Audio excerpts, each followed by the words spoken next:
Welcome to the pool of science. Students, आज हमारा topic है role of plant growth substances in a plant movement. Growth substances का plant movement में क्या role होता है ये आज हम स्टडी करेंगे। तो प्लांट जो है मोस्टली एक जगह से दूसरी जगह मूव नहीं करते एनिमल की तरह, लेकिन प्लांट ऑर्गन्स जो हैं वो मूवमेंट शो करते हैं, लेकिन ये मूवमेंट जो है वो कंट्रोल होती है उनके हार्मोन्स के जरिए। तो एक बहुत ही इंपॉर्टेंट हार्मोन है प्लांट के अंदर ऑक्सिन, जो कि फोटोट्रोपिज्म में बहुत ही इंपॉर्टेंट रोल प्ले करता है। बायोलॉजिस्ट का मानना है कि जो अनइक्वल डिस्ट्रीब्यूशन ऑक्सीजन की होती है वो होती है कोलिब्यूटाइल स्टम्स के ऊपर। ऑक्सीजन को हम इंडोर एसिटिक एसिड भी कहते हैं। अब कोलिब्यूटाइल स्टम्स क्या होते हैं? ये एक कवरिंग होती है, प्रोटेक्टिव कवरिंग होती है ग्रोइंग शूट के इर्द गिर्द। तो ये है ग्रोइंग शूट, इसके इर्द गिर्द जो कवरिंग है इसे कहते हैं कोलिब्यूटाइल स्टम्स, जो कि प्रोटेक्ट करती है इस ग्रोइंग शूट को। तो इस कोलिब्यूटाइल स्टम के ऊपर जो है ऑक्सीजन की अनइक्वल डिस्ट्रीब्यूशन होती है, जिसकी वजह से अनइक्वल सेल्स जो हैं इनलार्ज इन साइज हो जाते हैं। तो जैसे ही सेल्स इनलार्ज इन साइज होते हैं तो प्लांट ऑर्गन्स जो हैं वो लाइट की सोर्स की तरफ बेंड होना शुरू हो जाते हैं। इसके अलावा ऑक्सीजन पॉजिटिव ग्रेविट्रोपिज्म में भी रिस्पॉन्सिबल होता है, यानी रूट जो है वो टुवर्ड्स द ग्रेविटी मूव करती हैं, और ये टुवर्ड्स द ग्रेविटी रूट्स की मूवमेंट किसी वजह से होती है, ये ऑक्सीजन हार्मोन की वजह से होती है।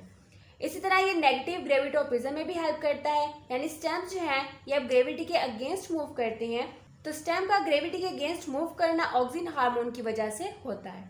इसी तरह ऑर्गन्स जो है ये रूट सेल्स की ग्रोथ को रोकने में भी हेल्प करते हैं। अगर रूट जो है वो डाउनवर्ड कर्व हो जाए, मुड़ जाए, तो जो उसके अपर सरफेस के सेल्स होते हैं वो ऑक्सीजन की वजह से इलोंगेट होना स्टार्ट हो जाते हैं। इसी तरह ऑक्सीजन स्टेम सेल की ग्रोथ को भी बढ़ाता है, स्टिमुलेट करता है। अब जैसे स्टेम मुड़ती है तो उसकी लोअर सरफेस के ऊपर जो सेल्स होते हैं वो इलोंगेट इन साइज होना स्टार्ट हो जाते हैं। किसकी वजह से? ऑक्सीजन की वजह से। अब जो नास्टिक मूवमेंट होती है वो ग्रोथ इनहिबिटर और ग्रोथ स्टिमुलेटर्स के बैलेंस की वजह से शो होती है। तो ग्रोथ इनहिबिटर्स कौन से होते हैं? एब्सिसिन्स होते हैं, और ग्रोथ स्टिमुलेटर्स कौन से होते हैं? जिबरेलिन्स होते हैं। ये दोनों भी क्या है? प्लांट के हार्मोन्स हैं। तो ये आपको एमसीक्यूज में क्वेश्चन आ जाते हैं कि ग्रोथ इनहिबिटर जो है प्लांट के अंदर कौन होता है? तो ये एब्सिसिन्स होते हैं, और ग्रोथ स्टिमुलेटर यानी ग्रोथ को बढ़ाने वाला हार्मोन कौन सा होता है? तो वो जिबरेलिन होता है। इस तरह देखा गया है कि जो एपिनास्टिक मूवमेंट होती है प्लांट के अंदर वो ऑक्सीजन हार्मोन की वजह से होती है, और जो हाइपोनास्टिक मूवमेंट होती है प्लांट के अंदर वो जिबरेलिन हार्मोन की वजह से होती है। नेक्स्ट हमारे पास है sport and movement in animals. तो पहले हमने प्लांट की बात की है, अब हम एनिमल्स के अंदर मूवमेंट किस तरह होती है उसको स्टडी करेंगे। तो एनिमल की बॉडी जो है वो टफ और रिजिड होती है, यानी बहुत ही कम्प्लेक्स होती है और हार्ड होती है, जो कि बॉडी ऑर्गन्स को प्रोटेक्शन प्रोवाइड करती है, एक स्पेसिफिक शेप प्रोवाइड करती है, और उसको सपोर्ट प्रोवाइड करती है। एनिमल्स की बॉडी बनी हुई होती है इनऑर्गेनिक एंड ऑर्गेनिक सब्सटेंसेस से। इसी तरह जो प्रोटोजोआ की बॉडी होती है वो सिंगल सेल की सिक्रीशन की वजह से बनी होती है, जबकि जो मल्टी सेलुलर एनिमल्स होते हैं उनकी बॉडी स्पेशलाइज्ड सेल्स से बनी हुई होती है, यानी बहुत सारे सेल्स मिलकर एनिमल्स की बॉडी बनाते हैं, जिसे हम मल्टी सेलुलर एनिमल्स कहते हैं। एनिमल्स के अंदर 3 तरह के स्केलेटन पाए जाते हैं: hydrostatic skeleton, exoskeleton and endoskeleton. तो इनको हम वन बाय वन स्टडी करेंगे। तो फर्स्ट हमारे पास है हाइड्रोस्टेटिक स्केलेटन। एनिमल्स के अंदर हार्ड स्केलेटन मौजूद नहीं होता, यानी सॉफ्ट स्केलेटन जो है इनके अंदर होता है, और हाइड्रो का मतलब होता है पानी, यानी पानी से बना हुआ स्केलेटन जो है एनिमल्स के अंदर पाया जाता है, जिसकी वजह से इन्हें हाइड्रोस्टेटिक स्केलेटन कहा जाता है। अब हाइड्रोस्टेटिक स्केलेटन जो है वो किस तरह बना हुआ होता है? एनिमल की जो गैस्ट्रोवेस्कुलर कैविटी होती है, जिसे कोइलम भी बोलते हैं, वो फ्लूइड से फिल्ड होती है, जिसकी वजह से वो एक्ट करती है हाइड्रोस्टेटिक स्केलेटन के तौर पे। अब हाइड्रोस्टेटिक स्केलेटन जो है ये सपोर्ट प्रोवाइड करता है एनिमल को, और मसल कॉन्ट्रैक्शन को रेजिस्ट करता है, यानी मसल्स को कॉन्ट्रैक्ट होने से रोकता है। और ये पाया जाता है नाइडेरियंस के अंदर, एनिलिड्स के अंदर, और सॉफ्ट बॉडी इनवर्टिब्रेट्स के अंदर। अब नेक्स्ट हमारे पास हाइड्रोस्टेटिक स्केलेटन की 2 एग्जाम्पल्स दी गई हैं, सी एनीमोन एंड अर्थवर्म। तो हम थोड़ा सा सी एनीमोन को डिटेल से स्टडी करेंगे और फिर अर्थवर्म को देखेंगे। तो सी एनीमोन के अंदर भी हाइड्रोस्टेटिक स्केलेटन पाया जाता है। इसकी कैविटी जो है वो फ्लूइड से फिल्ड होती है, और कौन से फ्लूइड से फिल्ड होती है? सी वाटर से, यानी समुद्र के पानी से इसकी बॉडी जो है वो फिल्ड होती है। सी एनीमोन क्योंकि समुद्र में पाया जाने वाला एनिमल है, इसलिए सी वाटर से इसकी कैविटी यानी गैस्ट्रोवेस्कुलर कैविटी जो है वो फिल्ड अप होती है, और उसकी बॉडी जो है और टेंटिकल्स जो है वो इस पानी की फिल होने की वजह से एक्सटेंड हो जाते हैं, यानी फैल जाते हैं। सम सी एनीमोन्स जो हैं उसका माउथ क्लोज होता है, बंद होता है, और माउथ जो है वो कंस्ट्रिक्ट होता है उनके मसल्स फाइबर की वजह से, यानी बंद होता है मसल फाइबर की वजह से। और मसल फाइबर जो है सी एनीमोन की बॉडी के ऊपर सर्कल्स की फॉर्म में अरेंज होते हैं। अब जैसे ही सी एनीमोन के सर्कुलर मसल जो है वो कॉन्ट्रैक्ट करते हैं तो ये प्रेशर काज करते हैं बॉडी कैविटी के फ्लूइड के ऊपर, जिसकी वजह से सी एनीमोन का जो स्टेचर यानी हाइट जो है वो मेंटेन रहती है, सी एनीमोन अपराइट जो है वो खड़ा रहता है। नेक्स्ट हमारे पास एग्जांपल है अर्थवर्म की। तो अर्थवर्म के अंदर भी हाइड्रोस्टेटिक स्केलेटन पाया जाता है और हाइड्रोस्टेटिक स्केलेटन जो है वो बना हुआ होता है फ्लूइड फिल्ड कंपार्टमेंट का, क्योंकि अर्थवर्म की बॉडी जो है वो सेगमेंटेड होती है। उसकी बॉडी में छोटे छोटे कंपार्टमेंट्स होते हैं जो कि सेप्टा के जरिए सेपरेट होते हैं और हर कंपार्टमेंट जो है वो फ्लूइड से फिल्ड होता है, जिसकी वजह से अर्थवर्म में हाइड्रोस्टेटिक स्केलेटन पाया जाता है। तो ये है अर्थवर्म। अर्थवर्म की बॉडी जो है सेगमेंटेड होती है और इसमें सेगमेंट्स जो है ये सेप्टा की वजह से बने हुए होते हैं। अर्थवर्म में दो तरह के मसल्स पाए जाते हैं, सर्कुलर मसल्स और लॉन्गिट्यूडिनल मसल्स। तो अर्थवर्म के जब सर्कुलर मसल्स आपस में कॉन्ट्रैक्ट करते हैं तो उसकी बॉडी के जो कंपार्टमेंट्स होते हैं वो इनलार्ज इन साइज हो जाते हैं, इलोंगेट हो जाते हैं। अब जो अर्थवर्म के लॉन्गिट्यूडिनल मसल्स हैं, जैसे ही वो कॉन्ट्रैक्ट करते हैं तो उसकी बॉडी के जो कंपार्टमेंट हैं वो शॉर्टर हो जाते हैं, यानी श्रिंक हो जाते हैं। अब अर्थवर्म के सर्कुलर मसल्स और लॉन्गिट्यूडिनल मसल्स की अल्टरनेट मूवमेंट की वजह से इसमें एक वेव जो है क्रिएट होती है, जिसकी वजह से अर्थवर्म सॉइल के ऊपर मूव करता है।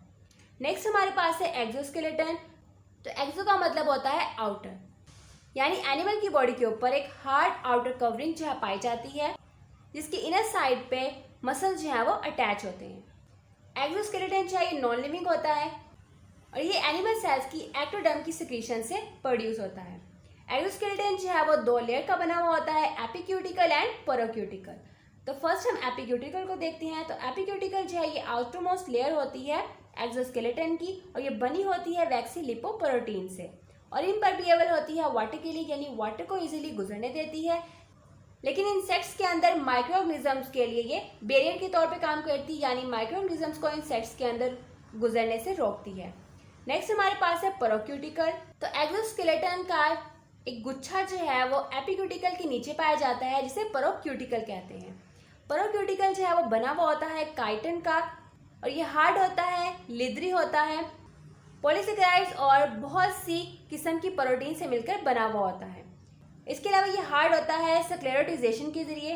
अब स्क्लेरोटाइजेशन एक प्रोसेस का नाम है जिसमें स्क्लेरोटिन कंपोनेंट एनिमल की क्यूटिकल में एब्जॉर्ब होता है। तो इस प्रोसेस को हम कहते हैं स्क्लेरोटाइजेशन। समटाइम जो है पैराक्यूटिकल कैल्शियम कार्बोनेट की भी बनी होती है, जैसे कि मोलस्कन के जो शेल्स होते हैं उनके अंदर कैल्शियम कार्बोनेट पाया जाता है। अब मोलस्कन के जो शेल्स होते हैं वो एक या दो पीसेस पर मुश्तमिल होते हैं। कुछ मेरीन बाइवाल्विया और स्नेल जो हैं उनके शेल कैल्शियम कार्बोनेट के क्रिस्टल से मिलकर बने हुए होते हैं। लेकिन जो खुश्की पे रहने वाला स्नेल होता है उसके शेल में हार्ड मिनरल्स मौजूद नहीं होते और इसका शेल जो है वो बहुत ज़्यादा लाइटर वेट होता है एज कम्पेयर पानी में रहने वाले स्नेल के। मोलस्कन्स का शेल जो है वैसे ही ग्रो करता है जैसे एनिमल ग्रो करते हैं और ग्रोथ रिंग्स जो है इस शेल के ऊपर अपीयर होते रहते हैं टाइम बाय टाइम। मोलस्कन्स बॉडी के जो सॉफ्ट पार्ट होते हैं उनके अंदर हाइड्रोस्टेटिक स्केलेटन पाया जाता है, लेकिन बहुत ज़्यादा कम्प्लेक्स एक्सोस्केलेटन जो है वो आर्थ्रोपोड्स के अंदर पाया जाता है। आर्थ्रोपोड्स के अंदर रहने की बहुत सारी एडेप्टेशंस मौजूद होती हैं, यानी उन्होंने अपने रहने के तरीक़ों को चेंज किया होता है अकॉर्डिंग टू टाइम और इसी तरह उनका जो एक्सोस्केलेटन होता है वो भी विद इन टाइम जो है वो चेंज होता है और ग्रो करता है। एक्सोस्केलेटन के इन्वेजिनेशन से रिजिड्स और बार प्रोड्यूस होते हैं। इन रिजिड्स और बार्स पर मसल्स जो हैं अटैच होते हैं। इसके अलावा एक्सोस्केलेटन की बहुत ही इंपॉर्टेंट मॉडिफिकेशन है कि इसके अंदर जॉइंट्स की फॉर्मेशन जो है वो हो गई है। एक्सोस्केलेटन थिन होता है, सॉफ्ट होता है और जॉइंट्स पर फ्लेक्सिबल होता है और जॉइंट्स जो है वो एक्सोस्केलेटन के इजीली मूव कर सकते हैं। इसके अलावा एक्सोस्केलेटन की एक और मॉडिफिकेशन है कि एक्सोस्केलेटन के अंदर सेंसरी रिसेप्टर पाए जाते हैं जिसे सेंसीला कहा जाता है। अब सेंसीला जो है ये लेंस और ब्लिस्टर्स की फॉर्म में होता है। इसके अलावा एक और मॉडिफिकेशन एक्सोस्केलेटन के अंदर पाई जाती है कि एक्सोस्केलेटन के अंदर गैसेस चेंज होना भी स्टार्ट हो गई हैं।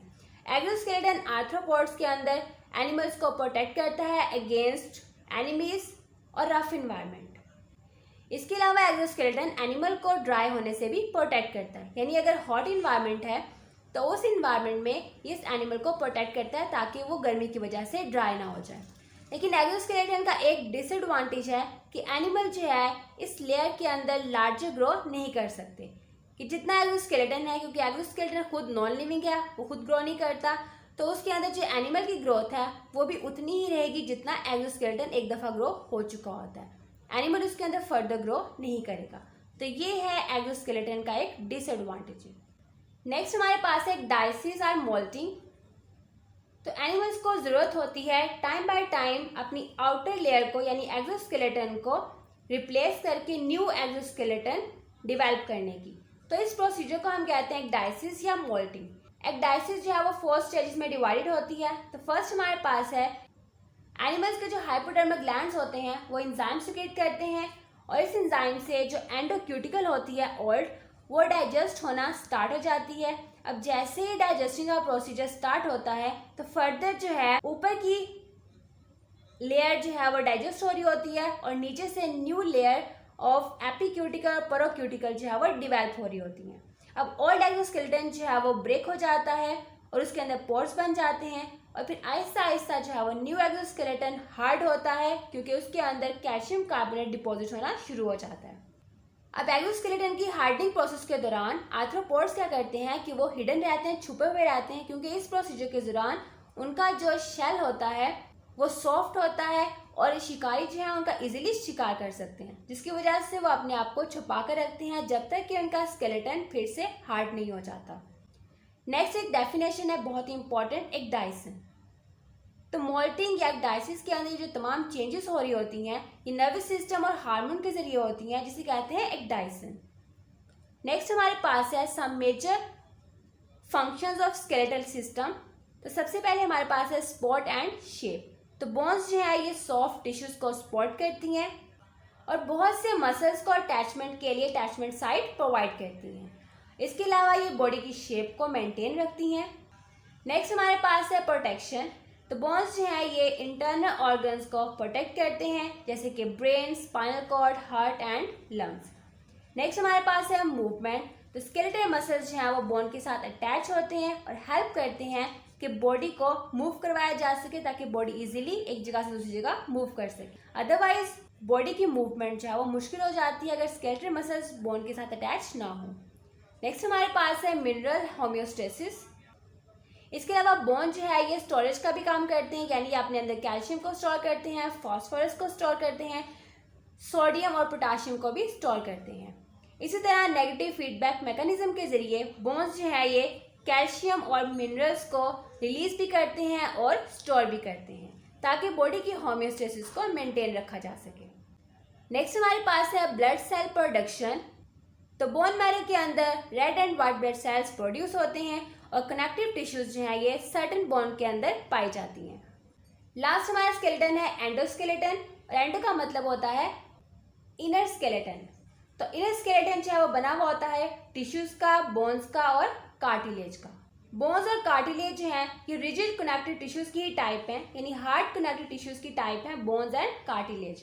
बोन्स और कार्टिलेज जो है ये लिविंग सेल्स होते हैं और ये प्रोटीन के मैट्रिक्स के अंदर इम्बेडेड होते हैं, यानी धंसे हुए होते हैं, जिसे कहते हैं कोलेजन। एंडोस्केलेटन में हमारे पास है बोन्स। तो बोन्स जो है ये कनेक्टिव टिश्यूज की बहुत ही हार्ड और रिजिड फॉर्म है। बोन्स के जो कोलेजन फाइबर्स होते हैं वो हार्ड होते हैं, क्योंकि इनके अंदर कैल्शियम फास्फेट डिपॉजिट होता है, स्टोर होता है। बोन्स जो है ये हमारे बाजुओं और टांगों को सपोर्ट प्रोवाइड करती हैं। इसके अलावा बोन्स जो है कम्पैक्ट बोन्स का आउटर शेल भी बनाती हैं और कम्पैक्ट बोन के इनर साइड पे स्पॉन्जी बोन्स भी प्रोड्यूस करती हैं। यानी आप कह सकते हैं कि बोन्स जो हैं दो तरह की होती हैं, compact bone and spongy bone. Outer जो बोन होती है उसे कम्पैक्ट कहते हैं, क्योंकि वो बहुत ही थिक होती है, और जो बोन के अंदर इनर पोर्शन होता है, सॉफ्ट जो नेटवर्क बना हुआ होता है बोन्स का, उसे कहते हैं स्पॉन्जी बोन। यानी वो बिल्कुल स्पॉन्ज की तरह की बोन होती है इनर साइड से। कम्पैक्ट बोन जो है ये डेंस होती है, जैसे मैंने आपको बताया, और स्ट्रॉन्ग होती है और मसल्स के लिए अटैचमेंट साइट प्रोवाइड करती है। स्पॉन्जी बोन जो है ये लाइट होती है, ब्लड वेसल से भरी हुई होती है और हाईली पोरस होती है। इसके अंदर बहुत से पोर्स यहाँ मौजूद होते हैं, जैसे बिल्कुल स्पॉन्ज की बॉडी होती है, स्पॉन्जी बोन्स भी वैसी ही होती हैं। स्पॉन्जी बोन्स के अंदर जो कैविटीज़ होती हैं उनमें बोन मैरो पाया जाता है और इस बोन मैरो में व्हाइट ब्लड सेल्स जो है वो प्रोड्यूस होते हैं। बोन्स 3 तरह के सेल से मिलकर बनी हुई होती हैं। एक होते हैं बोन फॉर्मिंग सेल्स यानी बोन्स बनाने वाले सेल्स, उन्हें कहते हैं ओस्टियोब्लास्ट। नेक्स्ट होते हैं मैच्योर बोन सेल्स, उन्हें कहते हैं ओस्टियोसिस्ट। और थर्ड होते हैं बोन डिसॉल्विंग सेल्स यानी बोन्स को डिसॉल्व करने वाले सेल्स, उन्हें कहते हैं ओस्टियोक्लास्ट। अब एम्ब्रियो की अर्ली डेवलपमेंट में क्या होता है कि बोन जो है बनती है कार्टिलेज से, यानी सबसे पहले एम्ब्रियो के अंदर एक कार्टिलेज की फॉर्मेशन होती है और कार्टिलेज रिप्लेस हो जाती है बोन में। अब ओस्टियोक्लास्ट जो है ये आहिस्ता आहिस्ता ख़त्म हो जाते हैं और कार्टिलेज जो है वो डिसॉल्व हो जाता है और ओस्टियोब्लास्ट क्या करते हैं, वो फिर इस कार्टिलेज को बोन में कन्वर्ट कर देते हैं। अब जैसे ही बोन्स ग्रो करती हैं तो बोन्स का मैट्रिक्स जो है वो हार्ड होना स्टार्ट हो जाता है, यानी हमारी ग्रोथ के साथ साथ बोन्स भी हार्ड होती हैं। नेक्स्ट हमारे पास है कार्टिलेज। तो ये बोन से बहुत ही ज़्यादा सॉफ्टर होती हैं और ये भी कनेक्टिव टिश्यूज़ की ही एक टाइप है। कार्टिलेज जो है बोन्स में मौजूद जॉइंट्स को कवर करती है। इसके अलावा एक्सटर्नल ईयर और नोज के पोर्शन में फ्लेक्सिबल जो है मेंटेन करती है, यानी हमारी नोज और कान की जो हड्डी है वो बोन की नहीं बनी हुई, वो हार्ड नहीं होती, वो सॉफ्ट होती है और वो कार्टिलेज की बनी हुई होती है। कार्टिलेज के जो लिविंग सेल्स होते हैं उन्हें कॉन्ड्रोसाइट्स कहते हैं। ये भी एक शॉर्ट क्वेश्चन है, एमसीक्यूज भी आ जाता है। कॉन्ड्रोसाइट्स है ये सिक्रीट करते हैं flexible elastic non living matrix जिसे कोलेजन कहते हैं। कोलेजन जो है ये कॉन्ड्रोसाइट्स के इर्द गिर्द पाया जाता है और कार्टिलेज के अंदर कोई ब्लड वेसल जो है पेनिट्रेट नहीं करती। कार्टिलेज 2 तरह की होती हैं, hyaline cartilage and fibro cartilage. Hyaline cartilage ये ह्यूमन बॉडी के अंदर बहुत ज़्यादा तादाद में पाई जाती है और ये मूवेबल जॉइंट्स में मौजूद होती है, यानी हमारी बॉडी के जो जॉइंट्स मूव करते हैं उनके अंदर कार्टिलेज जो है ये हाइलिन कार्टिलेज पाई जाती है। नेक्स्ट हमारे पास है फिब्रो कार्टिलेज। ये कोलेजन फाइबर के बंडल्स होते हैं जिनमें मैट्रिक्स यानी फ्लूइड पाया जाता है जो हमारी कान की आउटर एयर जिसे पिन्ना कहते हैं उसे बनाते हैं और एपिग्लोटिस यानी हमारी खुराक की नाली का जो ऊपर कवर होता है उसे बनाते हैं। तो ये था हमारा आज का लेसन।